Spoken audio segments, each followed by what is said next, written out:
ಈಗ ಮೂಡಿಗೆರೆ ವಿಧಾನಸಭಾ ಕ್ಷೇತ್ರ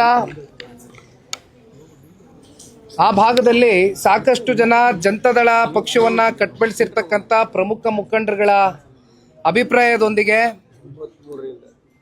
ಜಿಲ್ಲೆಯಲ್ಲಿ ನಾಯಕತ್ವವನ್ನು ವಹಿಸಿರ್ತಕ್ಕಂಥ ವಿಧಾನ ಪರಿಷತ್ನ ಸದಸ್ಯರಾಗಿರ್ತಕ್ಕಂಥ ಬೋಜಣ್ಣ ಅವರ ಸಂಪೂರ್ಣ ಸಹಮತ ಮತ್ತು ಸಹಕಾರದೊಂದಿಗೆ ಇವತ್ತು ನನ್ನ ಪಕ್ಕದಲ್ಲಿ ನಿಂತಿರುವಂಥ ಯುವ ಮುಖಂಡ ವಿಜಯ್ ಕುಮಾರ್ ಅವರು ಇವತ್ತು ಪಕ್ಷಕ್ಕೆ ಆ ಕ್ಷೇತ್ರದಲ್ಲಿ ಸೇರ್ಪಡೆಯಾಗಿ ಸಂಘಟನೆಯ ಒಂದು ದೃಷ್ಟಿಯಿಂದ ಸಾಕಷ್ಟು ಒತ್ತನ್ನು ಕೊಟ್ಟು ಕೆಲಸ ಮಾಡ್ತೇನೆ ಅಂತಕ್ಕಂಥ ಒಂದು ಇಚ್ಛಾಶಕ್ತಿ ಇಟ್ಕೊಂಡು ಬಂದಿದ್ದಾರೆ. ಹಾಗಾಗಿ ಇವತ್ತು ಒಂದು 200-300 ಜನ ಪ್ರಮುಖ ಮುಖಂಡರುಗಳು, ಬಹಳ ಪ್ರಮುಖರು, 500ಕ್ಕೂ ಹೆಚ್ಚು ಇಲ್ಲ, ಅದರಲ್ಲೆಲ್ಲ ಬೋಜಣ್ಣ ಅವರು ಎಕ್ಸ್ಪರ್ಟು, ಅದಕ್ಕೆ ಕುಮಾರಣ್ಣ ಅವ್ರ ಜೊತೆ ಇರೋದು.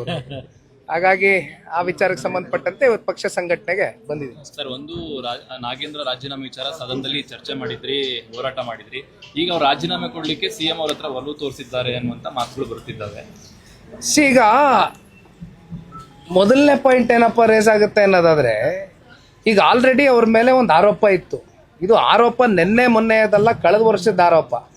ನಾವು ಎಷ್ಟೋ ಸಲ ಹೇಳಿದ್ದೀವಿ, ನಾವಲ್ಲ, ಹಿಂದಿದ್ದಂಥ ಮಾನ್ಯ ಮುಖ್ಯಮಂತ್ರಿಗಳೇ ಸದನದ ಒಳಗಡೆ ಕಲಾಪದಲ್ಲಿ 189 ಅಲ್ಲ 87 ಕೋಟಿ ಹೌದು ಮಿಸ್ಅಪ್ರೋಪ್ರಿಯೇಟ್ ಆಗಿ ಫಂಡ್ಸು ಮ್ಯಾನೇಜ್ಮೆಂಟ್ ಆಗಿದೆ ಅಂತಕ್ಕಂಥದ್ದು ಅವರೇ ಒಪ್ಕೊಂಡಿದ್ದಾರೆ.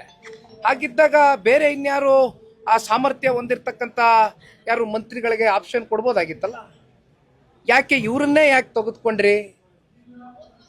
ಇದಕ್ಕೆ ಇವತ್ತು ಸರ್ಕಾರ ಉತ್ತರ ಕೊಡಬೇಕಾಗಿದೆ. ನೋಡಿ, ಇದು ಒಂದು ವಿಚಾರನ ಇಟ್ಕೊಂಡು ಇವತ್ತು ಬರಗಾಲ, ನಾವು ಕಲ್ಯಾಣ ಕರ್ನಾಟಕ, ಕಿತ್ತೂರು ಕರ್ನಾಟಕ ಎಲ್ಲ ಭಾಗಕ್ಕೂ ಕೂಡ ಪ್ರವಾಸ ಮಾಡ್ಕೊಂಡು ಬಂದಿವಿ, ಒಂದು ತಂಡ ರಚನೆ ಮಾಡಿ.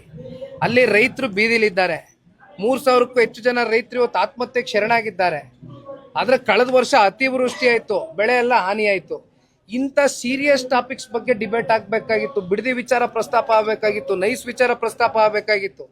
ಆದರೆ ಇವತ್ತು ಸರ್ಕಾರ ಟೈಮ್ ಕಿಲ್ ಮಾಡಿಕೊಂಡು ಅವ್ರು ಉದ್ದಟತನದಿಂದ ಅಂತಿಮವಾಗಿ ಇವತ್ತು ಸಾಧಿಸಿದಾದ್ರೂ ಏನು?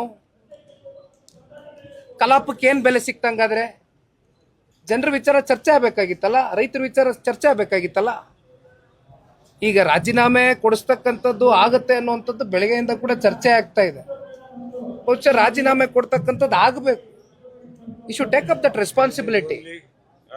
ರಾಜ್ಯದಲ್ಲಿ ಪಾರ್ಕ್ಗಳಲ್ಲಿ 5% ಜಾಗವನ್ನು ಬಳಸೋದಕ್ಕೆ ಈಗ ಸರ್ಕಾರ ಮುಂದಾಗಿ ನಿಂತಿದೆ. ದಿನೇ ದಿನೇ ದೊಡ್ಡ ಮಟ್ಟದಲ್ಲಿ ಆಕ್ರೋಶಗಳು ಶುರುವಾಗಿದೆ. ಮತ್ತೆ ಎಲ್ಲರೂ ಅಸೋಸಿಯೇಷನ್ ಎಲ್ಲರೂ ಕೂಡ ಮನವಿಗಳು ಕೊಡ್ತಾ ಇದ್ದಾರೆ. ಈಗ ಯಾವ ರೀತಿ ನೋಡ್ತೀವಿ? ಸಾರ್ವಜನಿಕರ ಆಸ್ತಿ ಪಾಸ್ತಿಗಳು ಲೆಕ್ಕಾಚಾರ ಇದು ಪಾರ್ಕ್ಗಳು.